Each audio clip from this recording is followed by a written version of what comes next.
Hai semuanya, Assalamualaikum warahmatullahi wabarakatuh. Waalaikumsalam warahmatullahi wabarakatuh. Jumpa lagi dengan saya Lady Giandini, BK-nya kelas 8. Hari ini kita ada tamu istimewa untuk mengisi pelajaran pada pagi hari ini. Di sini sudah ada Ustazah Irena. Hai semua.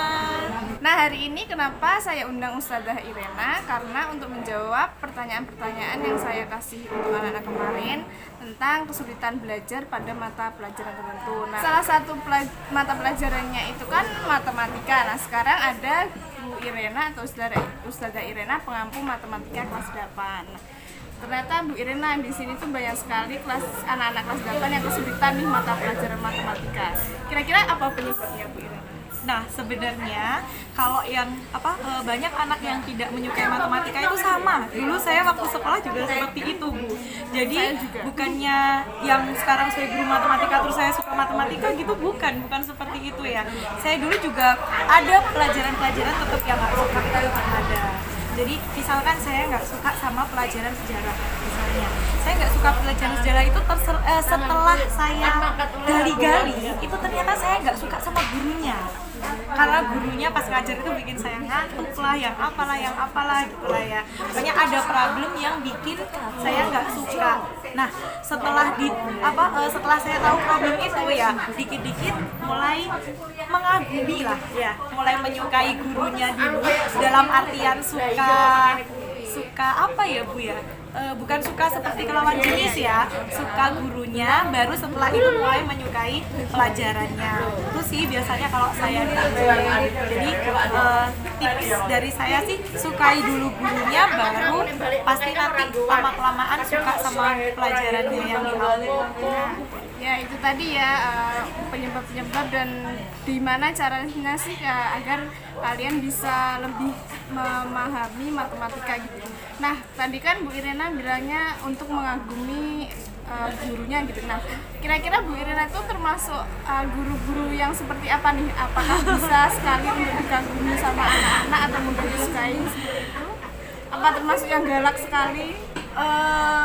Mungkin bagi sebagian siswa saya termasuk galak ya, Bu ya, karena matematika kalau tidak galak kayaknya bukan matematika gitu. Baiklah. Dulu juga kalau saya pengalaman sekolah saya juga guru matematika itu kebanyakan galak. Iya benar, tapi kayaknya mulai sekarang itu image guru galak itu bukan seperti dulu waktu kita sekolah itu emang guru galak itu yang galak banget, pakai penggaris muter di kelas, mana yang nggak bisa langsung digite. Tapi kalau sekarang sepertinya guru galak itu image-nya bukan seperti itu. Yang sering ngomel-ngomel, yang sering marah-marah itu guru galak, bukan yang nyubit, bukan yang ini ya. Oke, pertanyaan selanjutnya nih, jika anak-anak itu semuanya sudah mulai mencoba mengagumi, terus menyukai, terus berusaha keras untuk mengerjakan atau menghafalkan rumus-rumus matematika gitu ya.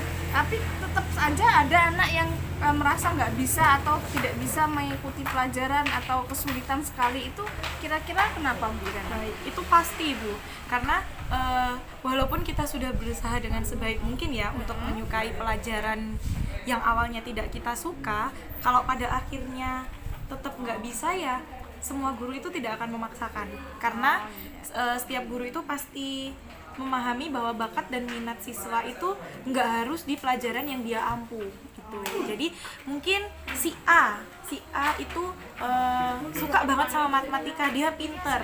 Si B nggak terlalu. Dalam satu kelas itu kan pasti random ya, tidak mungkin satu kelas semuanya suka dan semuanya pinter, pasti kan enggak.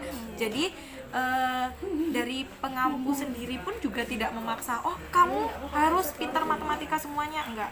Karena mungkin yang nggak pintar di matematika mungkin dia pintar di IPS, yang nggak bisa di IPS dia pintar di bahasa Indonesia gitu. Jadi pasti setiap anak itu ada bakat dan minatnya. Nah, itu juga sudah diajarkan dulu waktu kuliah. Jadi kita tidak boleh memaksa anak untuk menyukai suatu hal yang kita sukai gitu.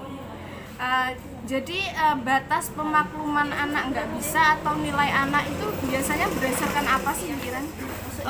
Kalau biasanya itu pertama, dia aktif dulu di kelas. Walaupun entah itu ternyata jawabannya salah atau apa, tapi di setiap ada pertanyaan dari guru, dia mau mencoba, Bu. Entah itu dengan mencoba bertanya atau mencoba menjawab ke depan kalau memang disuruh ke depan, atau ya pokoknya dia aktif lah di kelas, itu bisa jadi nilai tambah. Jadi kalau anak yang males, anak yang nggak mau aktif sama sekali, ditinggal tidur di kelas, ya itu pasti ada penilaian minusnya sih.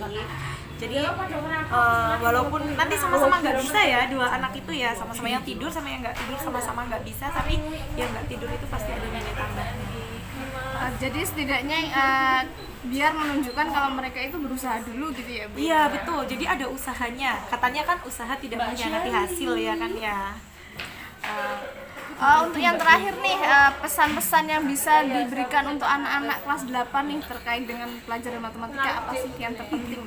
Kalau untuk anak-anak sih, jika mereka sudah sesuai kemampuan mereka mencoba semaksimal mungkin tapi masih belum bisa untuk memahami, bukan hanya matematika ya, memahami pelajaran lain, berarti bakat dan minat kalian itu bukan di situ. Coba gali lagi bakat dan minat lainnya di pelajaran lainnya atau mungkin di bidang seni lainnya gitu ya, Bu. Jadi untuk anak yang belum bisa pelajaran tertentu khususnya matematika misal ya seperti ini, jadi ya jangan berkecil hati. Kamu bukannya tidak bisa, nah, tapi mungkin bakatmu bukan di situ. Oke, bagus sekali ya pesan-pesannya. Semoga anak-anak bisa memahami dan benar-benar bisa menerapkannya di kehidupan sehari-hari dan bisa mempermudah kalian untuk belajar matematika. Terima kasih sekali ya Bu Irena sudah menjadi tamu pada pagi hari ini. Oke, video hari ini sampai di sini dulu. Semoga bisa bermanfaat untuk kita semua. Sampai jumpa di video-video selanjutnya, di pelajaran-pelajaran BK selanjutnya. Terima kasih ya Bu Irena sekali lagi. Dari kami berdua mohon pamit. Wassalamualaikum warahmatullahi wabarakatuh.